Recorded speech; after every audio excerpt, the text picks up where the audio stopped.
ಜೈ ಬಬಸ್ವಾಮಿ. ಹಿಮಾಲಯದ ಸಮರ್ಪಣಾ ಯೋಗ ಭಾಗ 2, ಸಂಚಿಕೆ 12, ಪುಟ ಸಂಖ್ಯೆ 78. ಇವತ್ತಿನ ಗ್ರಂಥ ಪಠಣವನ್ನು ಗುರುವಂದನೆಯೊಂದಿಗೆ ಪ್ರಾರಂಭ ಮಾಡೋಣ. ಓಂ ಗುರುರ್ ಬ್ರಹ್ಮ ಗುರುರ್ ವಿಷ್ಣು ಗುರುರ್ ದೇವೋ ಮಹೇಶ್ವರಃ ಗುರುರ್ ಸಾಕ್ಷಾತ್ ಪರಬ್ರಹ್ಮ ತಸ್ಮೈ ಶ್ರೀ ಗುರುವೇ ನಮಃ. ತಸ್ಮೈ ಶ್ರೀ ಗುರುವೇ ನಮಃ. ತಸ್ಮೈ ಶ್ರೀ ಗುರುವೇ ನಮಃ. ನೀನು ನಿನ್ನ ಹಿಂದಿನ ಜನ್ಮದ ಆಶ್ವಾಸನೆಗಳಿಂದ ಬಂಧಿಸಿಕೊಂಡಿದ್ದೀಯ. ಆದುದರಿಂದ ನೀನು ಸಮಾಜದಲ್ಲಿ ವಾಪಸ್ಸು ಹೋಗಲೇಬೇಕು. ಎಲ್ಲಿಯವರೆಗೆ ನೀನು ನಿನ್ನ ಆಶ್ವಾಸನೆಗಳನ್ನು ಪೂರೈಸುವುದಿಲ್ಲವೋ ಅಲ್ಲಿಯವರೆಗೂ ನಿನ್ನ ಮೋಕ್ಷದ ದಾರಿ ತೆರೆಯುವುದೇ ಇಲ್ಲ. ನಿನ್ನ ಜೊತೆ ಅನೇಕ ಗುರುಗಳ ಭಾವನೆಗಳು ಕೂಡಿಕೊಂಡಿವೆ. ಈ ಕಾರಣಗಳಿಂದಲೇ ಅನೇಕ ಗುರುಗಳು ನಿನ್ನನ್ನು ಮಾಧ್ಯಮವನ್ನಾಗಿ ಮಾಡಿರುವರು. ಆ ಎಲ್ಲ ಕಾರ್ಯಗಳನ್ನು ನೀನು ಮಾಡಲೇಬೇಕು. ನಾನು ಹೇಳಿದೆ, ನನಗೂ ಯಾವುದೇ ಜ್ಞಾನವಿಲ್ಲ ಮತ್ತು ಯಾವುದೇ ಅನುಭವವಿಲ್ಲದಿರುವಾಗ ನಾನು ನನ್ನ ಮಾತುಗಳನ್ನು ಯಾರಿಗಾದರೂ ಹೇಗೆ ವಿವರಿಸಲಿ? ನನಗೆ ಈಗಲೂ ಏನೂ ಅರ್ಥವಾಗುತ್ತಿಲ್ಲ. ಪ್ರಪಂಚವು ಎಷ್ಟೊಂದು ವಿಶಾಲವಾಗಿದೆ. ನನ್ನನ್ನು ಯಾರು ಕೇಳುತ್ತಾರೆ ಮತ್ತು ಯಾರು ನನ್ನನ್ನು ಅರ್ಥ ಮಾಡಿಕೊಳ್ಳುತ್ತಾರೆ? ಗುರುದೇವ, ನಿಮ್ಮ ಮಾತುಗಳಿಂದ ನಾನು ಮತ್ತಷ್ಟು ಭಯಭೀತನಾಗಿದ್ದೇನೆ. ನೀವೇ ಯಾವುದಾದರೂ ಮಾರ್ಗವನ್ನು ತಿಳಿಸಿರಿ. ಗುರುದೇವರು ಹೇಳಿದರು, ನೀನು ನಿನ್ನ ಹಿಂದಿನ ಜನ್ಮದ ಆಶ್ವಾಸನೆಗಳೊಡನೆ ಸಿಕ್ಕಿಹಾಕಿಕೊಂಡಿದ್ದೀಯ. ಎಲ್ಲ ಆಶ್ವಾಸನೆಗಳು ಹಿಂದಿನ ಜನ್ಮದ್ದೇ ಆಗಿದೆ. ಯಾರು ಈ ಆಶ್ವಾಸನೆಗಳನ್ನು ಪೂರ್ಣ ಮಾಡುವ ಶಕ್ತಿಯನ್ನು ಕೊಡುವನೋ ಅವನೇ ಪರಮಾತ್ಮ. ಅವನೇ ನಿನ್ನಿಂದ ಮಾಡಿಸಿಕೊಳ್ಳುತ್ತಾನೆ. ಕೇವಲ ನೀನು ನಿನ್ನ ಅಸ್ತಿತ್ವವನ್ನು ಮುಗಿಸಿಬಿಡು. ನೀನು ಒಬ್ಬ ಒಳ್ಳೆಯ ಪರಿಶುದ್ಧವಾದ ಪವಿತ್ರವಾದ ಮಾಧ್ಯಮವಾಗಿ ಬಿಡು. ಕೊಳವೆಯಾಗಿ ಬಿಡು. ಅರೆ, ಕೊಳವೆ ತನ್ಮೂಲಕ ಸ್ವಲ್ಪ ನೀರು ಹರಿದು ಹೋಗಲು ಕೊಳವೆ ಏನಾದರೂ ಮಾಡಬೇಕಾ? ನೀರು ಕೊಳವೆಯ ಮುಖಾಂತರ ತನ್ನಿಂದ ತಾನೇ ಹರಿದು ಹೋಗುತ್ತದೆ.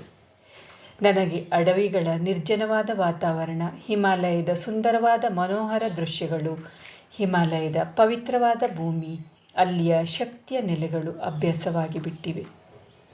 ಅಲ್ಲಿ ಯಾವಾಗಲೂ ನಿರ್ವಿಚಾರದ ಸ್ಥಿತಿ ಇರುತ್ತಾ ಇತ್ತು.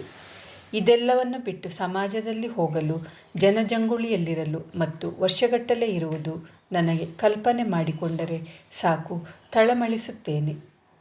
ಪ್ರತಿಯೊಬ್ಬ ಮನುಷ್ಯನಿಗೂ ಒಳಗಡೆಯಿಂದ ಶಕ್ತಿಯ ಅಲೆಗಳು ಹೊರಡುತ್ತಲೇ ಇರುತ್ತವೆ. ಆ ಮನುಷ್ಯನು ತನ್ನ ವಿಚಾರಗಳಿಂದ ಒಳ್ಳೆಯ ಅಥವಾ ಕೆಟ್ಟ ರೀತಿಯಲ್ಲಿ ಅವುಗಳನ್ನು ಪ್ರಸರಿಸುತ್ತಿರುತ್ತಾನೆ. ಮನುಷ್ಯನು ಏನೇ ಹೇಳುತ್ತಿರಲಿ ಅಥವಾ ಮೌನವಾಗಿರಲಿ, ಎರಡೂ ಸ್ಥಿತಿಗಳಲ್ಲಿ ಶಕ್ತಿಯ ಅಲೆಗಳು ಹರಿಯುತ್ತಲೇ ಇರುತ್ತವೆ. ಇಂತಹ ಮನುಷ್ಯರ ಶಕ್ತಿಯ ಅಲೆಗಳ ಮಧ್ಯೆ ಇದ್ದು ತನ್ನನ್ನು ತಾನೇ ಕುಲುಷಿತ ಶಕ್ತಿಯ ಅಲೆಗಳಿಂದ ಕಾಪಾಡಿಕೊಳ್ಳುವುದು ಬಹಳ ಕಷ್ಟದ ಕೆಲಸವಾಗಿದೆ. ಈ ಕುಲುಷಿತ ವಿಚಾರಗಳ ಅಲೆಗಳ ಕಾರಣದಿಂದಲೇ ಸಮಾಜವನ್ನು ಇದ್ದಲಿನ ಗಣಿ ಎನ್ನುತ್ತಾರೆ. ಸಮಾಜದಲ್ಲಿ ಎಲ್ಲಿ ನೋಡಿದರೂ ಕಲುಷಿತ ವಿಚಾರಗಳು ಇದ್ದಲುಗಳ ರಾಶಿಗಳೇ ಹರಡಿದೆ. ಇಂತಹವುಗಳ ಮಧ್ಯೆ ಇರುವುದು ಮತ್ತು ನಮ್ಮ ಬಿಳಿ ವಸ್ತ್ರಗಳನ್ನು ಧರಿಸಿಕೊಂಡು ಓಡಾಡುವುದು ಬಹಳ ಕಷ್ಟಕರವಾದ ಕೆಲಸವಾಗಿದೆ. ಮನುಷ್ಯನು ತನ್ನ ದೃಷ್ಟಿಕೋನದಿಂದ, ತನ್ನ ಚಿತ್ತದಿಂದ, ತನ್ನ ಮಾತುಗಳಿಂದ ಶಕ್ತಿಯ ಅಲೆಗಳನ್ನು ಎಸೆಯುತ್ತಿರುತ್ತಾನೆ. ನಾನು ಆಲೋಚಿಸಿದೆ, ನಾನು ಸಮಾಜದಲ್ಲಿ ಹೋಗುತ್ತೇನೆ ಮತ್ತು ಯಾರ ಹತ್ತಿರವಾದರೂ ಎಷ್ಟು ಕಡಿಮೆಯೋ ಅಷ್ಟೇ ಮಾತನಾಡುತ್ತೇನೆ. ಯಾರ ಗಮನವು ನನ್ನ ಮೇಲೆ ಬೀಳುವಂತಹ ಕೆಲಸ ಮಾಡದೆ ಇಂತಹ ಶಕ್ತಿಯ ಅಲೆಗಳಿಂದ ರಕ್ಷಿಸಿಕೊಳ್ಳುತ್ತೇನೆ. ಏಕೆಂದರೆ ಮನುಷ್ಯನು ಇಂತಹ ಶಕ್ತಿಯ ಅಲೆಗಳ ಗುಂಪನ್ನು ಸದಾ ಹೊತ್ತುಕೊಂಡು ತಿರುಗಾಡುತ್ತಿರುತ್ತಾನೆ. ಮನುಷ್ಯನ ಜೊತೆಗೆ ಇಂತಹ ವಿಚಾರಗಳ ತಂಡವೇ ಹೋಗುತ್ತಿರುತ್ತದೆ. ಮನುಷ್ಯನು ತನ್ನ ಚಿತ್ತದಲ್ಲಿ ಅನೇಕ ವ್ಯಕ್ತಿಗಳನ್ನಿಟ್ಟುಕೊಂಡು ಓಡಾಡುತ್ತಿರುತ್ತಾನೆ.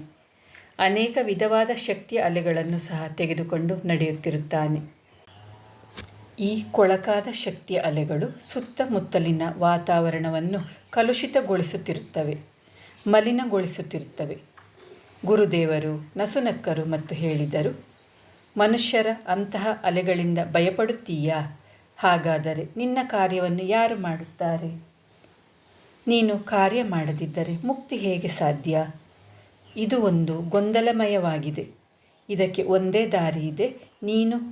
ನೀನೇ ಇನ್ನೊಬ್ಬರ ಮಾಧ್ಯಮವಾಗಿದ್ದೀಯಾ? ಇದೇ ತರಹ ನೀನು ನಿನ್ನ ಮಾಧ್ಯಮವನ್ನು ಮಾಡಿಕೊ ಮತ್ತು ಆ ಮಾಧ್ಯಮಗಳ ಮೂಲಕ ನಿನ್ನ ಸಂಕಲ್ಪವನ್ನು ಪೂರ್ಣಗೊಳಿಸು.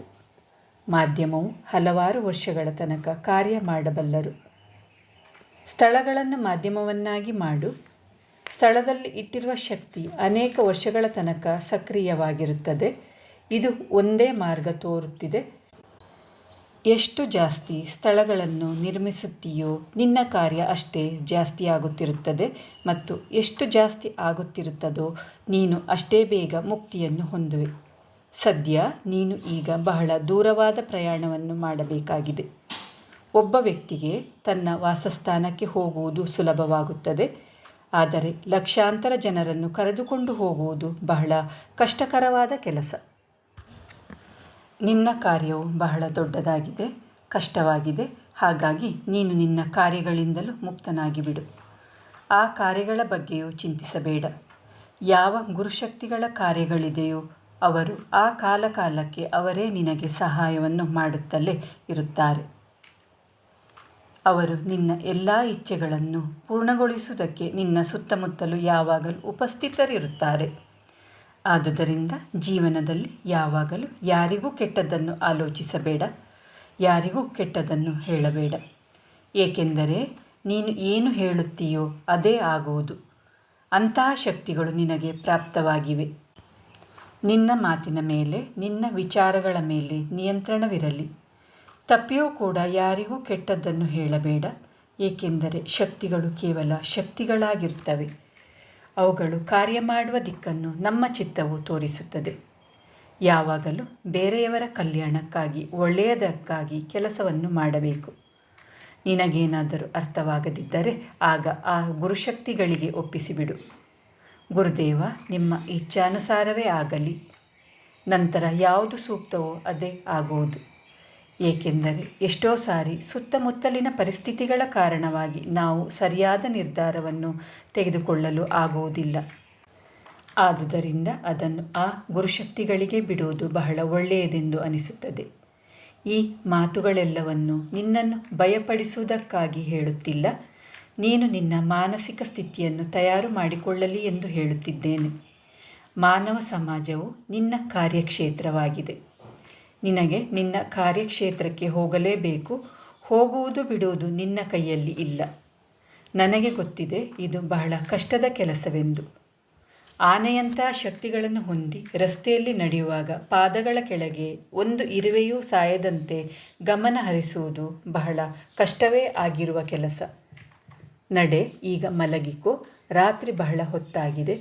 ನಾವುಗಳು ಅದೇ ಪರ್ವತ ಶಿಖರಗಳ ಕೆಳಗಿದ್ದ 2 ಕಲ್ಲುಗಳ ಮಧ್ಯೆ ಮಲಗಿದ್ದೆವು.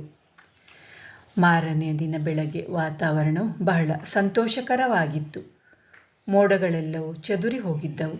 ನನ್ನ ಆಂತರ್ಯದಲ್ಲಿ ಯಾವ ರೀತಿ ಬೆಳಕು ಮೂಡಿತ್ತೋ ಅದೇ ರೀತಿ ಹೊರಗಡೆಯೂ ಸೂರ್ಯನು ಉದಯಿಸಿದ್ದ. ಮೋಡಗಳು ಹೊರಟು ಹೋಗಿದ್ದವು. ಸೂರ್ಯನ ಕಿರಣಗಳು ಆ ಹಿಮ ಶಿಖರಗಳ ಮೇಲೆ ಬೀಳುತ್ತಿತ್ತು. ಆ ದೃಶ್ಯವು ಬಹಳ ಸುಂದರವಾಗಿ ಕಾಣುತ್ತಿತ್ತು. ಪರ್ವತಗಳ ಶಿಖರಗಳಿಂದ ಹರಿದು ಬರುತ್ತಿದ್ದ ಹಿಮವು ಒಂದು ಚಂಡಮಾರುತವನ್ನು ಸೃಷ್ಟಿಸುತ್ತಿತ್ತು. ಒಂದು ಹಿಮನದಿಯಂತೆ ಆಗುತ್ತಿತ್ತು. ಅದು ಬಹಳ ದಿನಗಳವರೆಗೂ ಇರುತ್ತಿತ್ತು. ಅದು ಗಾಜಿನ ಹೊಳೆಯಂತೆ ಕಾಣುತ್ತಿತ್ತು. ಈಗ ಅನೇಕ ಗಿಡ ಮೂಲಿಕೆಗಳು ಅಂಕುರಿಸುತ್ತಿದ್ದವು ಮತ್ತು ಬಣ್ಣ ಬಣ್ಣದ ಹೂಗಳು ಬಿಟ್ಟಿದ್ದವು. ಈಗ ಹಿಮವು ಕರಗಿ ಹೋಗಿದ್ದುದರಿಂದ ಕೆಳಗಿನ ಭೂಮಿ ಸ್ಪಷ್ಟವಾಗಿ ಕಾಣುತ್ತಿತ್ತು. ಹಲವಾರು ಸ್ಥಳಗಳಲ್ಲಿನ ಹಳ್ಳಗಳು ಈಗಲೂ ಹಿಮದಿಂದ ತುಂಬಿದ್ದವು. ಅವುಗಳ ಪಕ್ಕದಲ್ಲಿ ಹೋಗುವಾಗ ತಣ್ಣನೆ ಗಾಳಿಯ ಅನುಭವವಾಗುತ್ತಿತ್ತು. ಕೆಲವು ಸಾರಿ ಎದುರಿಗಿದ್ದ ಪರ್ವತಗಳ ಮೇಲಿನ ಹಿಮವು ಸೂರ್ಯನ ಕಿರಣಗಳಿಂದ ಎಷ್ಟು ಹೊಳೆಯುತ್ತಿತ್ತೆಂದರೆ ಆ ಕಡೆ ನೋಡಲು ಕೂಡ ಆಗುತ್ತಿರಲಿಲ್ಲ. ನಾವಿಬ್ಬರು ಬಹಳ ಜಾಗರೂಕತೆಯಿಂದ ಇಳಿಯುತ್ತಿದ್ದೆವು. ರಸ್ತೆಯಲ್ಲಿ ಕೆಲವು ಕಡೆ ಜಾರುತ್ತಿತ್ತು, ಅಲ್ಲಲ್ಲಿ ನಿಂತು ಜಾಗರೂಕತೆಯಿಂದ ಇಳಿಯಬೇಕಾಗಿತ್ತು. ದೂರದಲ್ಲಿ ಬೆಟ್ಟಗಳ ಹತ್ತಿರದಿಂದ ಹೊರಡುತ್ತಿದ್ದ ಹೊಗೆ ಅಲ್ಲಿ ಮಾನವ ಬಿಡಾರಗಳಿರುವಂತೆ ಅನಿಸುತ್ತಿತ್ತು. ನಾವು ನಿಧಾನವಾಗಿ ನಡೆಯುತ್ತಿದ್ದೆವು. ಈಗ ತಣ್ಣನೆಯ ಗಾಳಿ ಕಡಿಮೆಯಾಗಿತ್ತು. ಬೆಟ್ಟಗಳ ಮೇಲೆ ಎಷ್ಟೊಂದು ಗಾಳಿಯೂ ಇತ್ತು, ಕೆಳಗಡೆ ಅಷ್ಟೊಂದು ಗಾಳಿಯ ಅನುಭವವಾಗುತ್ತಿರಲಿಲ್ಲ. ಹಕ್ಕಿಗಳು ಧಾನ್ಯಗಳನ್ನು ಹೆಕ್ಕಿ ತರುವುದಕ್ಕೆ ತಮ್ಮ ಗೂಡುಗಳಿಂದ ಹಾರಿ ಒಂದು ನಿರ್ದಿಷ್ಟ ದಿಕ್ಕಿನಲ್ಲಿ ಸಾಮೂಹಿಕವಾಗಿ ಹೋಗುತ್ತಿದ್ದವು. ಆಕಾಶದಲ್ಲಿ ಮೇಲೆ 2 ಗಿಡುಗಗಳು ಬೇರೆಯೇ ಹಾರುತ್ತಿದ್ದವು. ಸ್ವಚ್ಛ ಆಕಾಶವು ಇಂದು ಬಹಳ ಸಂತೋಷವನ್ನು ಕೊಡುತ್ತಿತ್ತು. ನಾವು ಪ್ರವಾಸವನ್ನು ಪ್ರಾರಂಭ ಮಾಡಿ ಇಂದಿಗೆ 3 ದಿನಗಳಾಗಿದ್ದವು. ಈಗ ನಾವು ಮನುಷ್ಯರ ವಸತಿಗಳ ಹತ್ತಿರ ಬರುತ್ತಿದ್ದೆವು. ಗುರುದೇವರು ನಿನ್ನೆ ಏನು ಹೇಳಿದ್ದರು ಅದು ಸತ್ಯವಾಗಿತ್ತು. ನನಗೆ ಕೂಡ ಹಿಮಾಲಯದಲ್ಲಿನ ಪವಿತ್ರ ಶಾಂತಿ ಹಾಗೂ ಪ್ರಾಕೃತಿಕ ವಾತಾವರಣದ ಅನುಭವವಾಗುತ್ತಿತ್ತು. ಅಲ್ಲಿಯ ವಾತಾವರಣಕ್ಕೆ ಯಾವುದೇ ವ್ಯಕ್ತಿ ಬಂದರೂ ಅವನು ಅದರಲ್ಲಿ ಅನಾಯಾಸವಾಗಿ ಸೇರಿಕೊಂಡು ಬಿಡುತ್ತಿದ್ದ. ಅವನು ಪ್ರಕೃತಿಯಲ್ಲಿ ಒಂದಾದ ಕಾರಣ ಅವನಿಗೆ ನಿರ್ವಿಚಾರದ ಸ್ಥಿತಿ ಅನಾಯಾಸವಾಗಿ ಪ್ರಾಪ್ತಿಯಾಗಿ ಬಿಡುತ್ತದೆ. ಆ ಸ್ಥಿತಿಯನ್ನು ಪಡೆಯಲು ಮನುಷ್ಯನು ಬೇರೆ ಯಾವುದೇ ಪ್ರಯತ್ನ ಮಾಡಬೇಕಾಗಿರುವುದಿಲ್ಲ. ಇಲ್ಲಿ 100 ವರ್ಷಗಳಿಂದಲೂ ಋಷಿಮುನಿಗಳು ಧ್ಯಾನವನ್ನು ಮಾಡುತ್ತಿದ್ದಾರೆ. ಅವರ ಸಾಧನೆಯ ಪ್ರಭಾವ ಸ್ಪಷ್ಟವಾಗಿ ಪ್ರತಿಫಲಿಸುತ್ತಿದೆ. ನನಗಂತೂ ಅನಿಸುತ್ತಿದೆ ಇಡೀ ಹಿಮಾಲಯವೇ ಅವರ ಪ್ರಭಾವಲಯದಲ್ಲಿರುವುದೆಂದು. ಅವರ ಪ್ರಭಾವವಿಲ್ಲದಂತಹ ಯಾವುದೇ ಕ್ಷೇತ್ರವಿಲ್ಲ. ಎಲ್ಲ ಭಾಗಗಳಲ್ಲಿಯೂ ಪ್ರಭಾವದ ಅನುಭವವಾಗುತ್ತಿದೆ. ಎಲ್ಲ ಜಾಗಗಳಲ್ಲೂ ಎಲ್ಲ ಕ್ಷೇತ್ರಗಳಲ್ಲೂ ಯಾರಾದರೂ ಒಬ್ಬರ ಮುನಿಗಳ ಪ್ರಭಾವಲಯದೊಳಗೆ ಇರುತ್ತವೆ. ಆ ಮುನಿಗಳು ನಮಗೆ ಕಾಣಿಸಲಿ ಕಾಣಿಸದಿರಲಿ, ಅವರು ಅಜ್ಞಾತ ರೂಪದಲ್ಲಿ ಎಲ್ಲ ಸ್ಥಳಗಳಲ್ಲಿಯೂ ಉಪಸ್ಥಿತರಿರುತ್ತಾರೆ. ಮೇಲಿನ ಪ್ರದೇಶದಲ್ಲಿ ಹೆಚ್ಚು ತಣ್ಣಗಿರುವ ಕಾರಣ ಪಕ್ಷಿಗಳು ಕಡಿಮೆ ಕಾಣುತ್ತವೆ. ಪಕ್ಷಿಗಳು ಮೈದಾನದ ಪ್ರದೇಶದ ಹತ್ತಿರ ಹೆಚ್ಚು ಪಕ್ಷಿಗಳು ಕಂಡುಬರುತ್ತವೆ. ಸಾಧಾರಣವಾಗಿ ಪಕ್ಷಿಗಳು ಬೆಟ್ಟ ಗುಡ್ಡಗಳ ಮರೆಯಲ್ಲಿ ಹಾಗೂ ಕೊಳಗಳ ಸಮೀಪ ಹೆಚ್ಚಿನ ಸಂಖ್ಯೆಯಲ್ಲಿ ಕಂಡುಬರುತ್ತವೆ.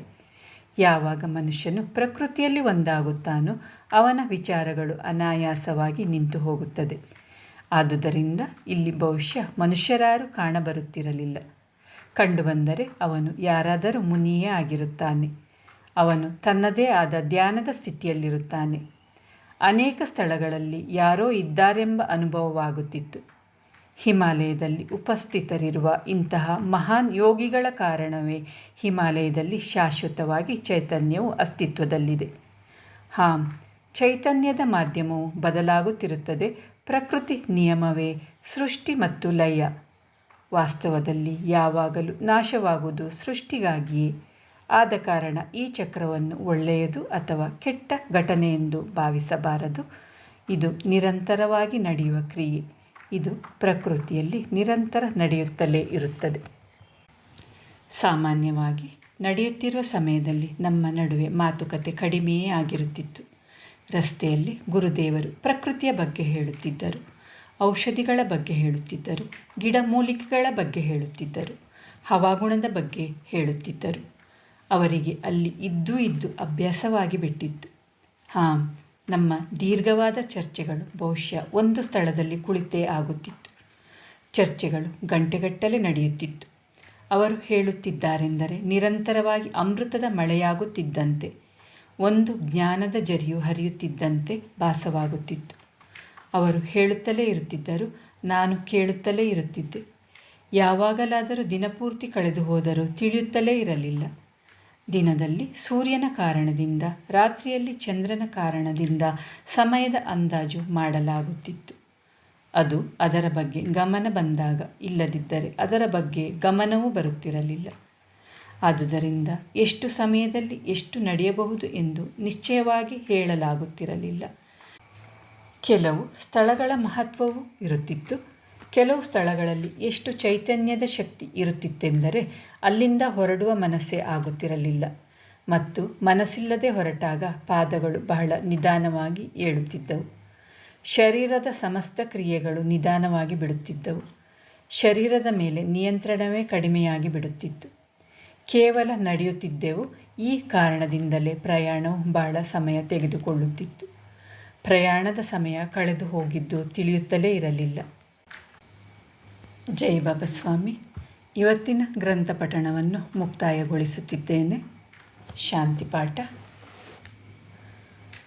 ಓಂ ದ್ಯೋ ಶಾಂತಿ ಅಂತರಿಕ್ಷಗಂ ಶಾಂತಿ ಪೃಥ್ವೀ ಶಾಂತಿ ಆಪಃ ಶಾಂತಿ ಔಷಧಯಃ ಶಾಂತಿ ವನಸ್ಪತಯಃ ಶಾಂತಿ ವಿಶ್ವೇ ದೇವಃ ಶಾಂತಿ ಬ್ರಹ್ಮ ಶಾಂತಿ ಸರ್ವಗಂ ಶಾಂತಿ ಶಾಂತಿರೇವ ಶಾಂತಿ ಸಾ ಮಾಂ ಶಾಂತಿರೇಧಿ.